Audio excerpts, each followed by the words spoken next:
কেউ আছে নাকি? লকার খোলা! চোর! কেউ আছে নাকি? লকার খোলা! রোজ যখন সকালে কুড়ানো ছেলেটা আসে, আজও তাকে এদিকে ঘুরতে দেখেছি। তুই আবার উকিল বানবি? কবে ভেতরে গেলি? টাকা কোথায়? আমি যাইনি। বিকাল ৩টে নাগাদ দেবনগর শহরটা যেন একটা গভীর নিঃশ্বাস ফেলছিল।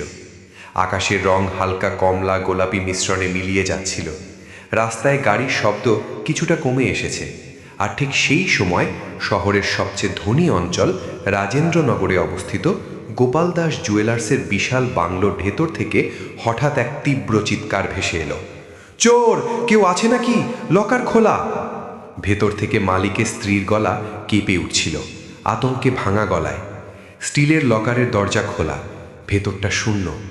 কোটি কোটি টাকার নোট, সোনার গয়না, গুরুত্বপূর্ণ ব্যবসায়িক কাগজপত্র সব উধাও। বাড়ির নিরাপত্তারক্ষী দৌড়ে এলো। পাড়ার লোকজন জড়ো হতে শুরু করলো। কে আজ সকাল থেকে এদিকে এসেছে? মালিকের প্রশ্নে সবাই এদিক ওদিক তাকাতে লাগলো। তখনই একজন চিৎকার করে উঠল, ওই দেখুন, রোজ যখন সকালে কুড়োনো ছেলেটা আসে, আজও তাকে এদিকে ঘুরতে দেখেছি। সন্দেহের তীর এসে পড়ল একটি ১৭ বছরের রোগা পাতলা ছেলের ওপর, যার নাম করণ শর্মা। সকাল ৫টা। শহর তখনও ঘুমের আড়াল থেকে পুরোপুরি বেরোয়নি। কানপুর লখনৌ রেল লাইনের ব্রিজের নিচে ঠান্ডা হাওয়া বইছিল, কিন্তু করণের কাজের তালিকা তখনই শুরু হয়ে গেছে। প্লাস্টিকের বস্তা কাঁধে, হাতে বাঁকা লোহার ছড়ি, সে দ্রুত পায়ে হাঁটছে। সূর্য ওঠার আগেই সব ভালো জিনিস অন্য কেউ তুলে নেবে কাকা, সে মনে মনে বলল। তার মা ৫ বছর আগে যক্ষ্মায় মারা গেছে। বাবা রিক্সা চালাতেন, কিন্তু এক ভয়ঙ্কর দুর্ঘটনায় মেরুদণ্ডে আঘাত পেয়ে এখন বিছানায় শয্যাশায়ী। রেল লাইনের পাশের টিনের ছাওয়া ছোট্ট ঘরটাই তাদের একমাত্র আশ্রয়। আবর্জনা করণের কাছে ময়লা নয়, বেঁচে থাকার উপায়। প্রতিদিন সে রাস্তার ধার থেকে প্লাস্টিক, লোহা, কাগজ, ভাঙা জিনিসপত্র কুড়িয়ে এনে স্থানীয় স্ক্র্যাপ ডিলারের কাছে বিক্রি করে। সেই কয়েকশো টাকায় বাবার ওষুধ, দুবেলা ভাত আর ঘরের ভাড়া মেলে। মাঝে মাঝে আবর্জনার স্তূপে এমন কিছু পেয়ে যায় যা অন্যদের কাছে অকেজো, কিন্তু তার কাছে অমূল্য। পুরনো ঘড়ি, ভাঙা রেডিও বা কোনো পুরনো বই। ঠিক ৩ মাস আগে এক ভেজা খবরের কাগজের স্তূপের নিচ থেকে সে একটা মোটা বই বের করেছিল। মলাটের রং নীল, কোণাগুলো ছেঁড়া, কিন্তু কাভারে স্পষ্ট অক্ষরে লেখা ভারতীয় সংবিধানের পরিচয়।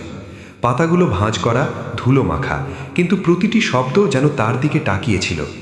বেশি না ভেবেই বইটা বস্তায় ভরে নিল। সন্ধ্যায় বাড়ি ফিরে বাবা ঘুমিয়ে পড়লে সে প্রথমবার বইটা খুলল। শব্দগুলো কঠিন, আইনি পরিভাষা তার মাথার ওপর দিয়ে বয়ে গেল, কিন্তু একটা লাইন তাকে স্থির করে দিল, সকল নাগরিক আইনের দৃষ্টিতে সমান। সে বাক্যটা ২বার, ৩বার, ৫বার পড়ল। মনে হলো যেন কেউ সরাসরি তার কানে ফিসফিস করছে। পরের দিন থেকে সে রোজ অল্প অল্প করে পড়তে শুরু করলো। শব্দ না বুঝলে আশেপাশের সরকারি স্কুলের দেওয়ালের পোস্টার, বাতিল চিঠি, এমনকি ফেলে দেওয়া পুরনো খবরের কাগজ পড়ে অর্থ বোঝার চেষ্টা করত।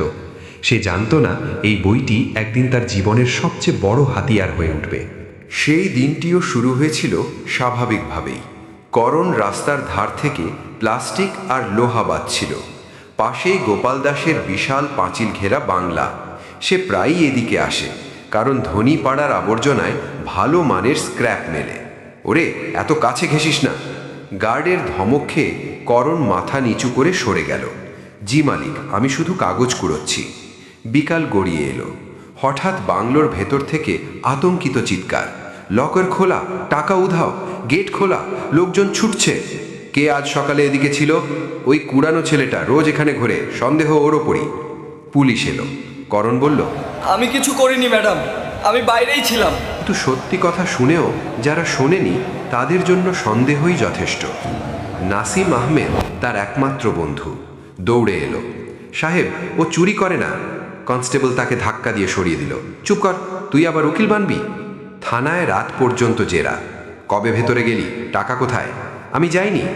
লকআপের লোহার শিকের পেছনে বসে করণ প্রথমবার অনুভব করল সত্যি বলা যথেষ্ট নয়, তা প্রমাণ করতে হয়। আর প্রমাণ করতে শুধু সাহস নয়, আইনের ভাষা জানতে হয়। পরের দিন সকালে তাকে পুলিশ ভ্যানে করে দেবনগর জেলা ও দায়রা আদালতে নিয়ে যাওয়া হলো। হাতে হাতকড়া নেই, কিন্তু রাস্তার দুপাশের মানুষের দৃষ্টি যেন আগে থেকেই তাকে দোষী সাব্যস্ত করে রেখেছে। আদালতের ভারী কাঠের দরজা ঠেলে ভেতরে ঢুকতেই মনে হলো যেন ইতিহাসের এক নতুন অধ্যায় শুরু হচ্ছে। তার বাবা পেছনের বেঞ্চে কাঁপতে কাঁপতে বসে আছে।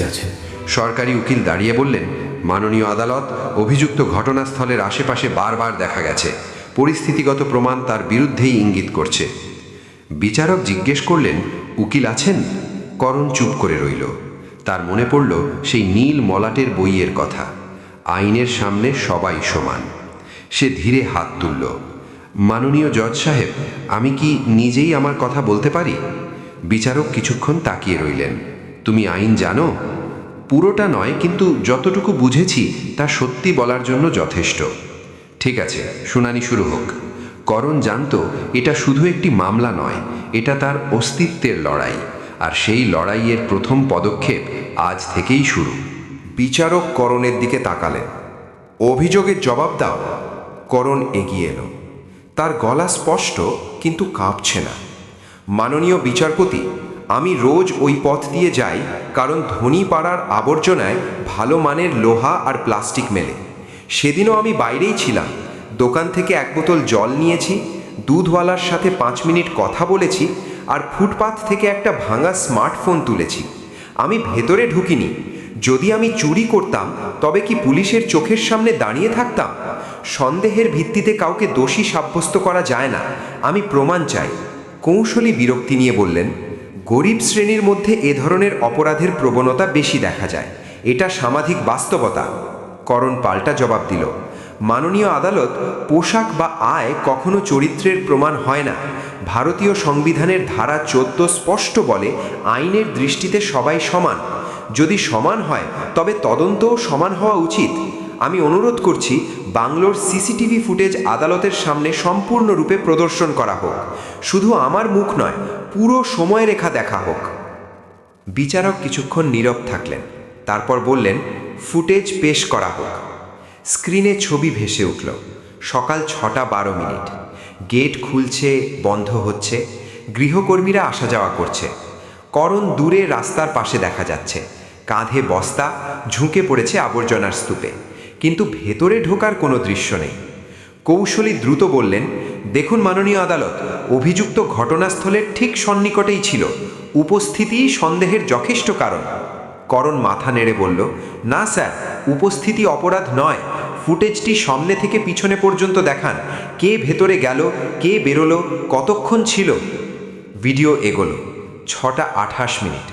একজন লোক গেটের কাছে এলো, সাদা শার্ট, খাকি প্যান্ট, মাথায় কালো ক্যাপ, দ্রুত ভেতরে ঢুকলো।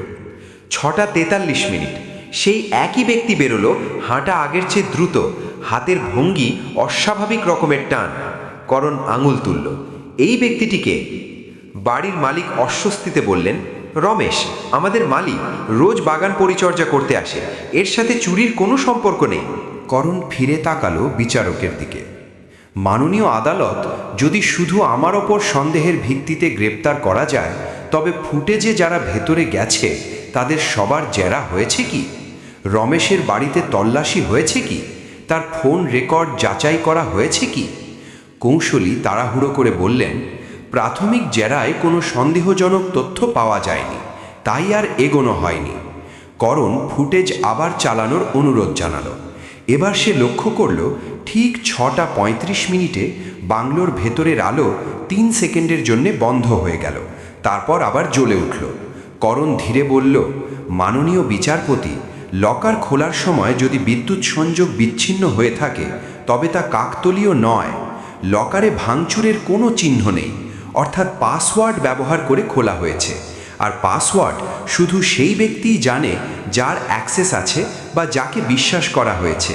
যদি তদন্ত শুধু আমার পোশাক দেখে হয়, তবে ফুটেজে দেখা অন্য ব্যক্তির ওপর একই সন্দেহ কেন প্রয়োগ করা হলো না?